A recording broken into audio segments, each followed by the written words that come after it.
magandang tanawin.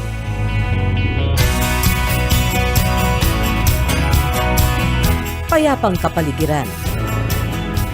Magigiliw na residente. At dinadagsa ng mga dayuhan, hindi para gumimik o magbakasyon gaya ng ibang tourist destination sa bansa. Ang mga dayo, dito na nagre-retiro. Ito ang bayan ng Dumaguete, ang tinaguriang City of Gentle People. Ano nga ba ang sikreto at ang mga dayuhan ay dinagit ng Dumaguete?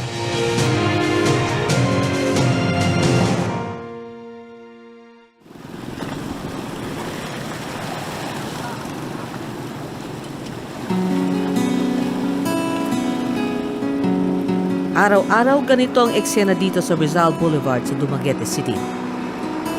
May mga nag-e-exercise, naglalakad-lakad. Ang iba naman, mas pinipili ang tumambay at mag-relax sa mga restaurant.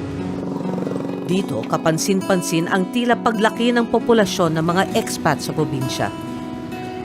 Sa kasalukuyan, nasa 4,000 expat na ang nananatili rito.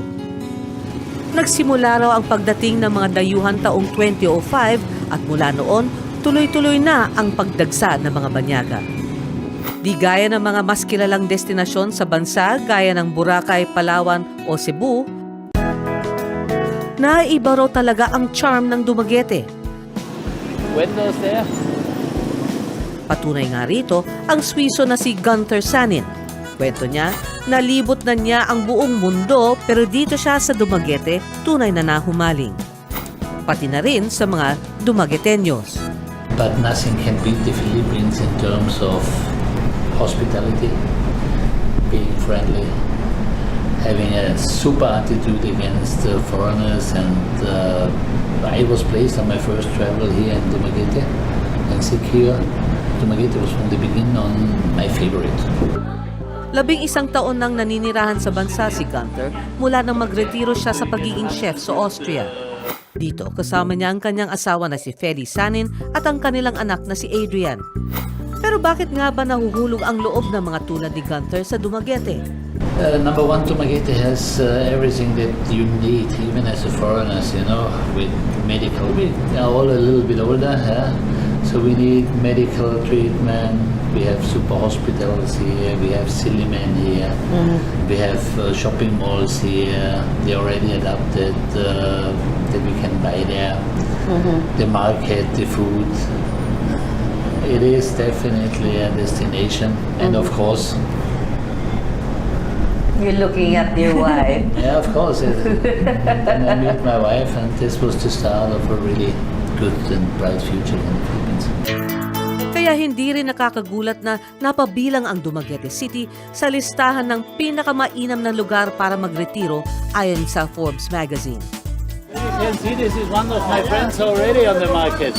Isa sa minahal ni Gunther sa lugar ay ang pagiging magiliw ng mga residente at hindi rin naman maitatago ang pagiging malapit sa kanya ng mga lokal.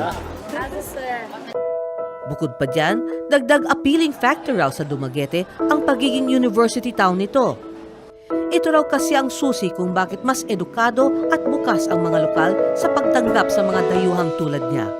Factors that I believe that Dumaguete is like Dumaguete is now. The biggest part is education. And you can see that in every city where you have super universities, there is another living style, there is another style to stay. People are more open, because they know already. People are already traveling. It's not only that foreigners traveling, Filipinos traveling a lot now. They bring this culture and they understand much more.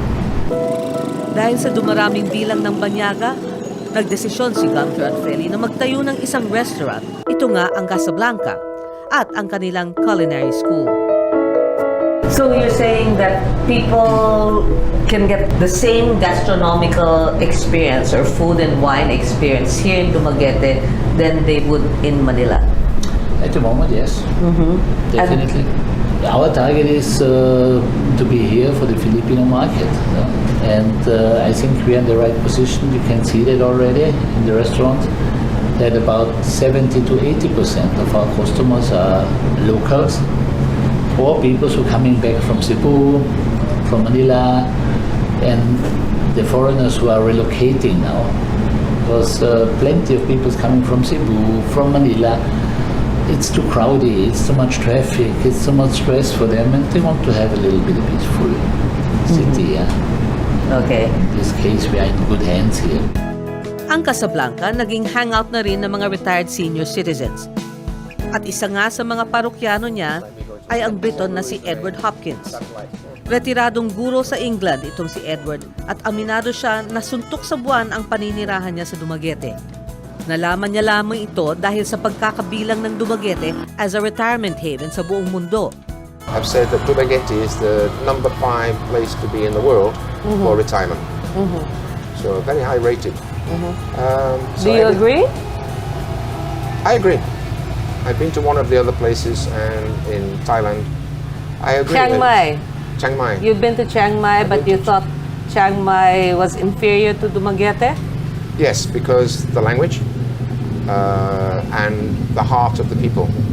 I think here it is much more community-based. Nitong Pebrero lang, naaprubahan ng Bureau of Immigration ang retiree visa ni Edward. Sa ilalim nito, pwedeng manirahan ng isang retiree ng permanente sa Pilipinas. So that whole process of getting this thing. Yes, the visa. Would you say it was overly complicated? Could it have been easier? Could it have been smoother? No, I think it's good the way they do it, because they must weed out, they must remove or not have the bad people coming. And I think violent people and people with no patience, they will cause more trouble. And it's, I think, for their own safety. I think the bond is a good idea, because if I come here and I don't like it after 1 year, 2 years, or something happened, maybe I need to go back to my country. But at least there is a safety net. How does that work? 3 buwan pa lamang siya dito. Wala pa masyadong kilala at wala ring trabaho. To stand on my feet like a child trying to walk. But over time, I will find some contacts, network, understand more, learn more of the language, and I think then I can contribute and be happy. And I'm happier when I'm giving, not when I'm taking. Ayon sa alamat, ang salitang Dumaguete ay nagmula sa Visayan word na Dumagit, na ang ibig sabihin ay agawin o kuhain. There were a lot of Turks, Moors, Muslims. They would come here, and the reason is because they would grab the women.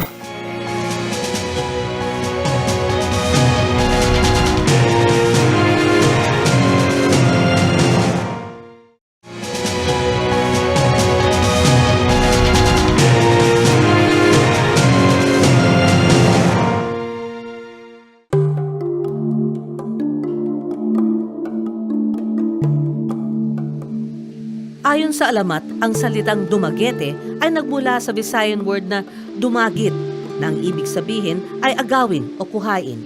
Ito raw ay dahil sa madalas na ginagawa noon ng ilang mga pirata sa lugar. Long time ago, okay, there were a lot of like Turks, Moors, Muslims. They would come here, and the reason is because they would grab the women. This place, Dumaguete, this place was known for the maidens, the lass, and they would snatch the maidens and use them as comfort women. Pinangalan ng Dinagit ang lugar, hanggang sa pinalitan ito noong 1734 ng Dumaguete. Ang isa sa mga landmark ng lugar ay ang Dumaguete Belfry. Itinayo bilang pwesto ng mga tagabantay at bell tower para magbigay babala sa mga nagbabantang pag-atake ng mga pirata. They built that for like to protect. Yes, a watchtower. So they would warn the people that, you know, Kapag may parating may mga pirates na dumadating, tataguin yung mga bata lahat, yung mga babae, yung women, hide them all, and they would ring the bell. Sa ilalim ng pananakop ng mga Espanyol, naging bahagi ng Negros Oriental ang Dumaguete. At nang magapi ng mga Amerikano ang mga Espanyol noong 1901, binuksan rin ang Silliman University. ang kauna-unahang Protestant University sa Pilipinas. Mark, paano ba ang umpisa nitong Silliman University? Bakit parang nakursunadahan itong area na to? Noong 1898, when news about the Philippines broke in the US, may isang American philanthropist na nakabasa. At so he went to the Board of Foreign Missions sa New York, 1898 pa ito, and then he said, I want to establish a school in the Philippines. Ang philanthropist na ito ay si Dr. Horace Silliman, isang negosyante mula sa New York. So a mission was created. May pinadalang dalawang missionaries, si Dr. Hibbard at yung asawa niya. Hinanap kung saan ang magandang location for the school. Pumunta silang so wala silang parang idea na sa Dumaguete kailangan o sa Negros. Basta actually, sa Pilipinas lang. Wala silang idea. Oo. Hindi nga nasa listahan nila yung Dumaguete at the start. When they were in Cebu, dun sila nasabihan na pumunta kayong Dumaguete. Dumating silang Dumaguete, winelcome sila ng mismong governor at the time, si Demetrio Larena. Okay. So, sabi ng Hibbards, this is the right place for the university. So, they sealed the deal na dito na sa Dumaguete yung Silliman. Ang 10,000 dolyar na ibinigay ni Dr. Silliman ang naging puhunan para masimulan ang planong Industrial School for Boys na kinalaunan ay naging matagumpay at mas malawak. At the time, si Hibbard yung presidente, tsaka si Laura, yung asawa niya, yung lone member of the faculty. Eventually, lumaki yung faculty. At until 1911, puro lalaki yung estudyante ng Silliman. Ilang mga lokal na residente rin ang nagbigay ng tulong sa adhikay ng Silliman tungkol sa dekalidad na edukasyon. Ang pamilya nila Angel, ang Amigo Clan. Isa sa mga pangunahing pamilya sa Dumaguete, nagpakita rin ng suporta sa misyon ng mga Amerikano. My grandmother, half American siya, so, and the people behind Silliman Institute, known then, were also Americans. Hanggang sa noong 1938, naging universidad na ang Silliman. Silliman is the oldest American-founded university in the Philippines. Ang daming American professors na very well-trained in the States coming. So yung influence ng Silliman, malawak sa Pilipinas. At ito raw ang lalong nakaakit sa mga dayuhan mula sa iba't ibang parte ng mundo na dito mag-aral. And from other parts of the Philippines. From other parts of the Philippines. In fact, up to now, pag titignan mo yung geographical profile ng university, 40% are from outside Dumaguete. And we have more than 300 foreign students from more than 40 countries. Ang Silliman University ay 114 years nang nakatayo. Una sa mga gusali nito, ang Silliman Hall kung saan ako nilibot ni Mark Garcia, PIO Director ng Silliman. Kapansin-pansin ang American colonial architecture nito at sa totoo lang, namiminte na ang ganda ng istruktura sa tulong ng gobyerno ng Amerika. We receive funding from the US Embassy to check the entire facility kung paano ma-maintain yung integrity, structural integrity. At dahil Amerika ang pinag-ugatan ng edukasyon sa Silliman, lumago ang paggamit ng Ingles sa Dumaguete. Kaya mas naging panatag ang mga dayuhan dito. We still are able to, yes. Pero ang ilan, hindi na lang dumedepende sa pagsasalita ng Ingles ng mga lokal.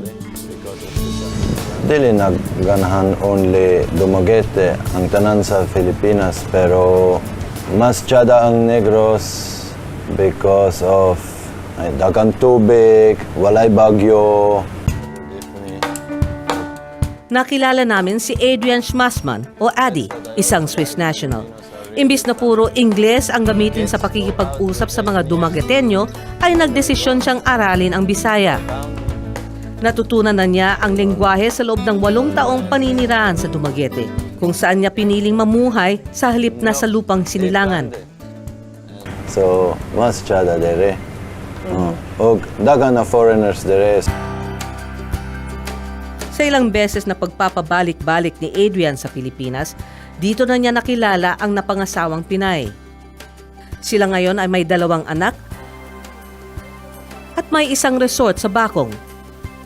Sa totoo nga, mas natutuwa pa siya sa tuwing mga Pinoy at di banyaga ang kanyang mga kliyente. Mga akong customer mo 75% Pinoy. And that's what I'm really proud of and I really like because dili lisod ang Pinoy. Mug istorya mug hangyo-hangyo pero walay demand or even fights.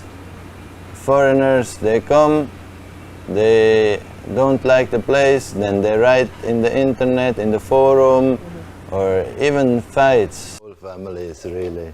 Bagamat siya mismo ay isang banyaga, may payo si Adi sa mga tulad niya na iniisip manatili sa Dumaguete. I have many foreigners, even like resort guests. They coming here for vacation, they looking around for properties for their retirement. Imagine you're living in the States, then you read in a magazine Dumaguete 5th place sa retirement list, and then you decide to come here, but you never went here before, so you don't know what really comes.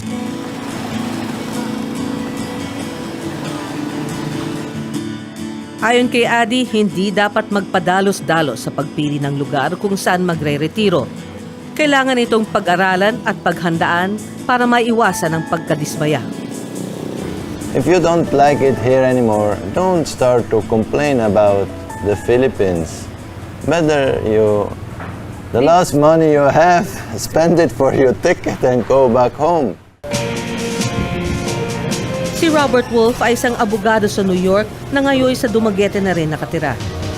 Nagtayo siya ng isang retirement consultancy group para sa mga foreigner na naaakit na tumira sa Dumaguete pero hindi naiisip kung gaano kabigat ang desisyong ito.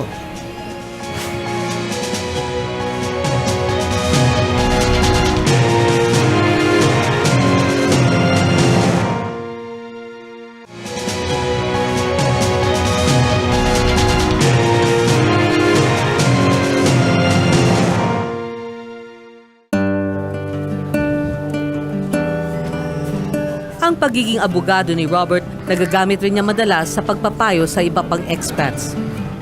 And you really do your documents. I mean, you need to readjust.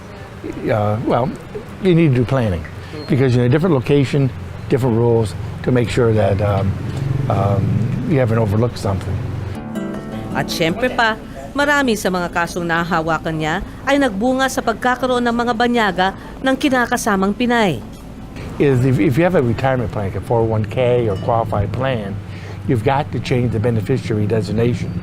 So what's happening is two different instances where an American who was divorced came here, met a Filipino, got married. Ultimately, they passed on. The ex-wife got the 401k because they never changed the designation of beneficiary. There's little things that you need to do from an estate planning standpoint and a tax standpoint to protect yourself.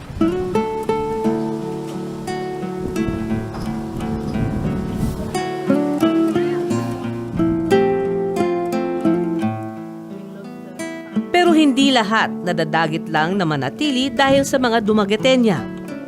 So then we continued searching around, and that's when we moved down to Dumaguete. And when we came down here, we found that we instantly fell in love with Dumaguete City. Ang mag-asawang Tim, isang Canadian, at ang British na si Zoe Latimer, mula na magkakilala sa isang diving trip ang dalawa, magkasama na nilibot ang buong mundo. Pero ang Pilipinas raw ang bumihag ng kanilang puso. So, how do you find yourselves in Dumaguete? Dumaguete, we first came to the Philippines a number of years ago, and we fell in love with the country. We found that the Filipino people were very welcoming, very genuine, nice people. We love the diving in the country. The Philippines has so much to offer. That when we started our family, we decided to come back to the Philippines because we figured this was the best place to raise a family of all the other countries that we've lived in. Ilang taon muna silang nanirahan sa Malapascua at Boracay nang sila ay nagkaroon ng 2 anak. By the time the kids were growing up, we figured we needed to find somewhere that offered a little bit more. Somewhere that had hospitals, good education, just more activities in general for the children to do, and that's when we started looking at other places within the Philippines.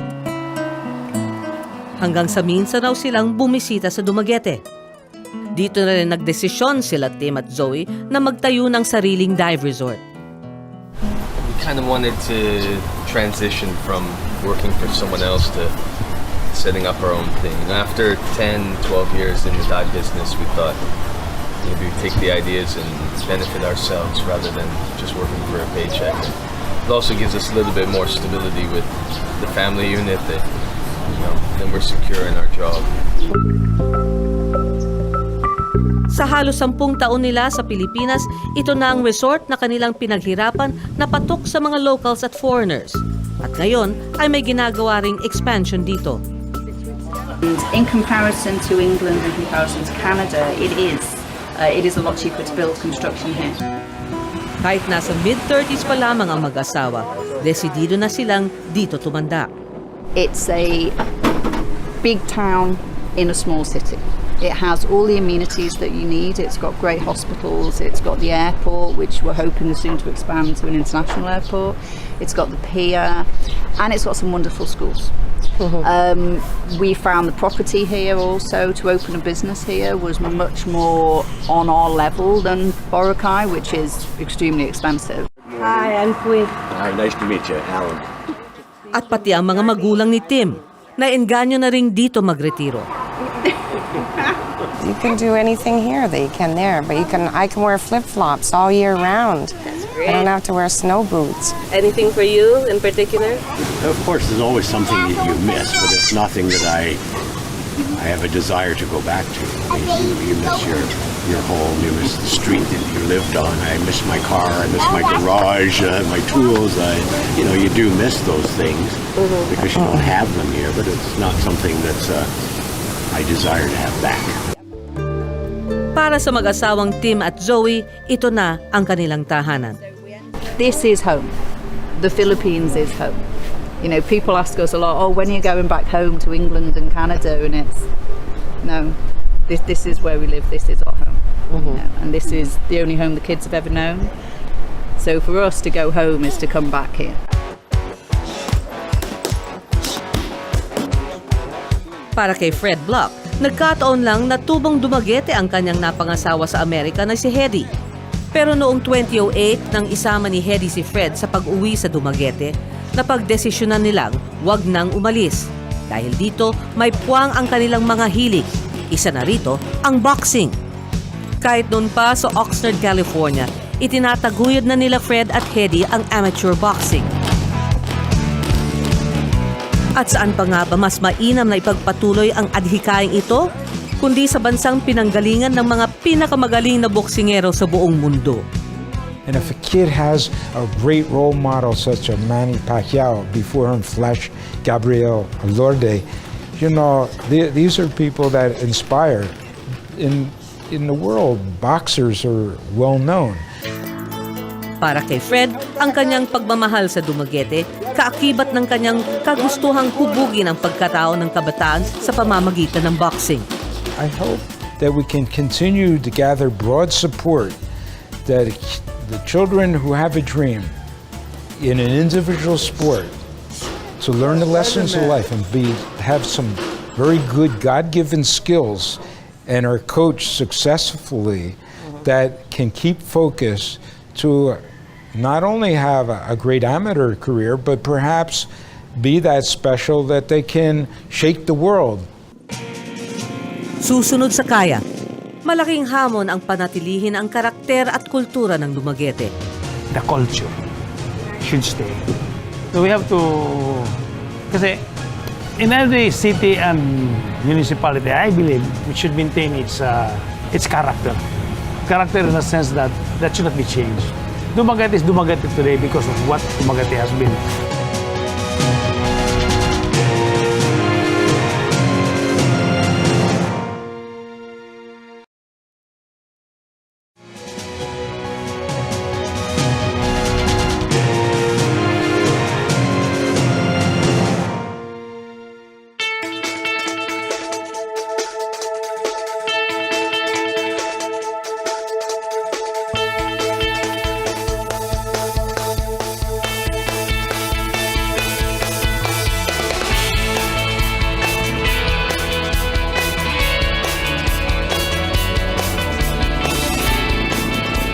Malaking hamon ang panatilihin ang karakter at kultura ng Dumaguete.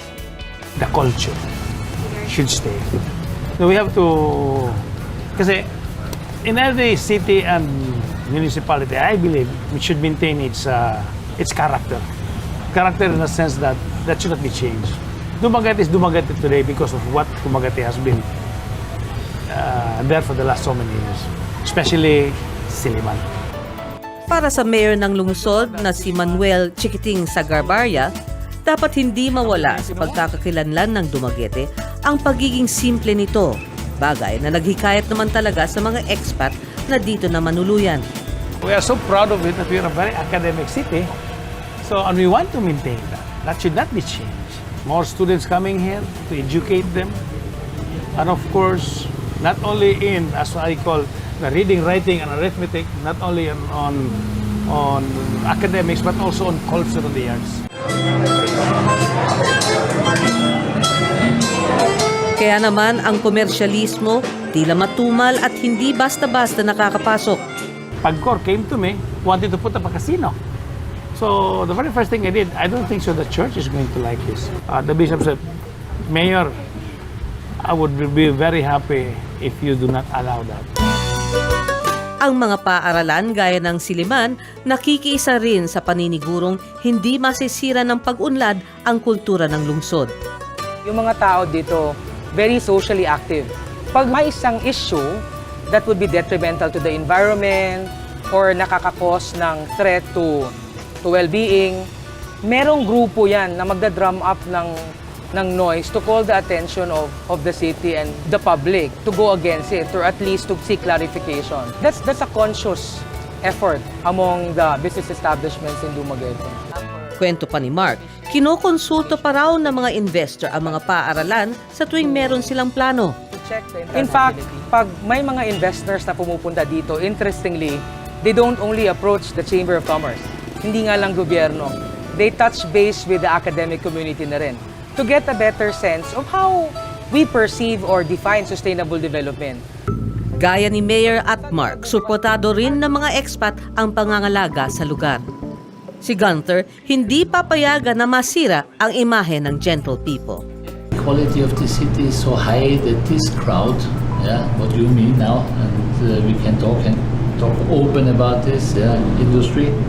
It is an industry. It will be not attractive in Dumaguete.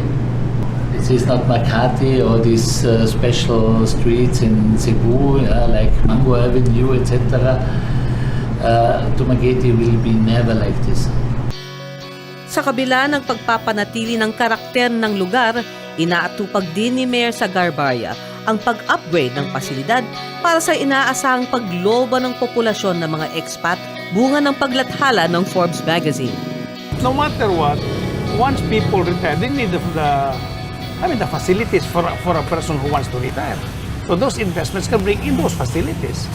Right now, whether we like it or not, here in the province of Negros Oriental, we lack hospital beds. So there should be some investments coming in, especially the private sector, to come up with honest-to-goodness hospitals that can serve our retirees.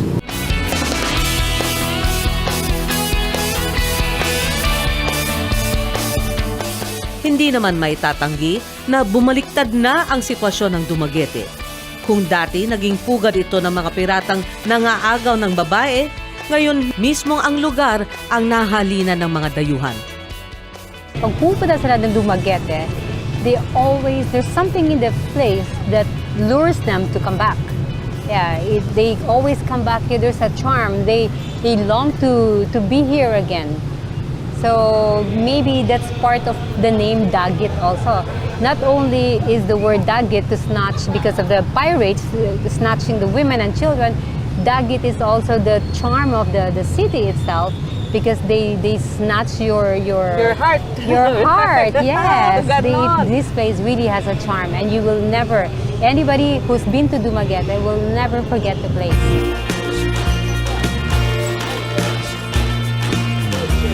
I wouldn't want to live anywhere day to day, anywhere but right here. I'm not imprisoned by, being chained to any material thing.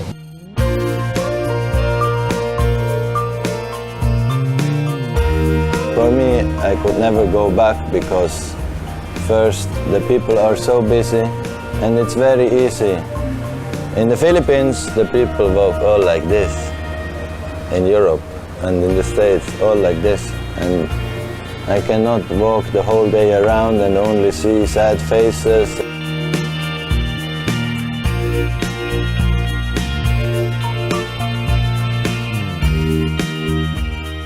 The culture here is very peaceful and calm and very friendly. Especially, I think Dumaguete has a reputation for being the people of smiling faces or happy personalities. Gentle people. Gentle people, and I think I must be gentle also, and I am.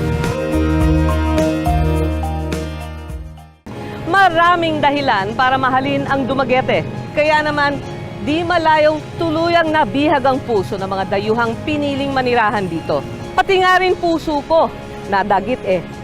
Ako si Twink Makariig, magandang gabi.